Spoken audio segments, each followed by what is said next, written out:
इस बिल्ली को बहुत अच्छा लगा जब उसने देखा कि जमीन पर पड़ी औरत वही थी जिसने कुछ दिन पहले उसकी मदद की थी। इसलिए बिल्ली ने अपनी मुंह से एनी की तरफ एक सांस फेंकी। अगले ही पल एनी जो मर चुकी थी अचानक जिंदा हो गई। एनी को समझ नहीं आया कि क्या हुआ, लेकिन उसे अपनी आंखों में कुछ अजीब लगा। अब वो बहुत दूर तक साफ देख सकती थी और उसकी नजर बहुत तेज हो गई थी। कोई भी चीज इतनी भी तेज क्यों ना हो, वो उसे साफ देख सकती थी।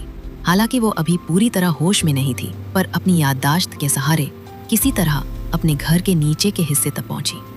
एनी पहले सीढ़ियों से ऊपर जाना चाहती थी, लेकिन एक अजीब सी फीलिंग के चलते वो पहली मंजिल से सीधे दूसरी मंजिल तक बिल्ली की तरह कूद गई। और जैसे बिल्लियां सफाई पसंद करती हैं, एनी ने जब देखा कि उसका शरीर मिट्टी से भरा है तो वो गुस्सा हो गई। उसने खिड़की का शीशा तोड़ा और अंदर जाकर नहाने लगी। अगली सुबह उसे फोन की घंटी से नींद खुली। वो रोज की तरह उठकर फोन उठाने गई, लेकिन गलती से शेल्फ से गिर गई।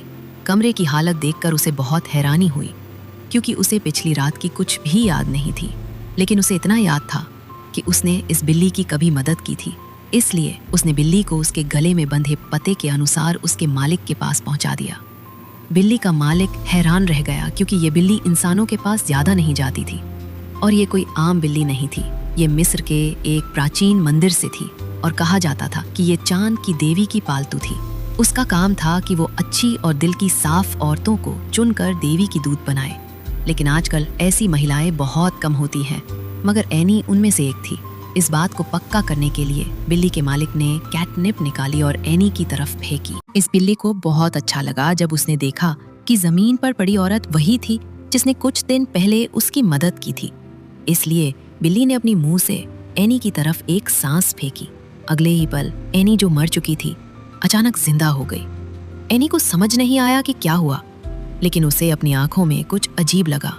अब वो बहुत दूर तक साफ देख सकती थी और उसकी नजर बहुत तेज हो गई थी। कोई भी चीज इतनी भी तेज क्यों ना हो, वो उसे साफ देख सकती थी। हालांकि वो अभी पूरी तरह होश में नहीं थी, पर अपनी याददाश्त के सहारे किसी तरह अपने घर के नीचे के हिस्से तक पहुंची।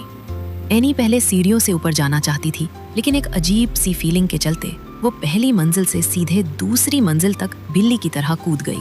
और जैसे बिल्लियां सफाई पसंद करती हैं, एनी ने जब देखा कि उसका शरीर मिट्टी से भरा है तो वो गुस्सा हो गई। उसने खिड़की का शीशा तोड़ा और अंदर जाकर नहाने लगी। अगली सुबह उसे फोन की घंटी से नींद खुली। वो रोज की तरह उठकर फोन उठाने गई, लेकिन गलती से शेल्फ से गिर गई। कमरे की हालत देखकर उसे बहुत हैरानी हुई, क्योंकि उसे पिछली रात की कुछ भी याद नहीं थी। लेकिन उसे इतना याद था कि उसने इस बिल्ली की कभी मदद की थी।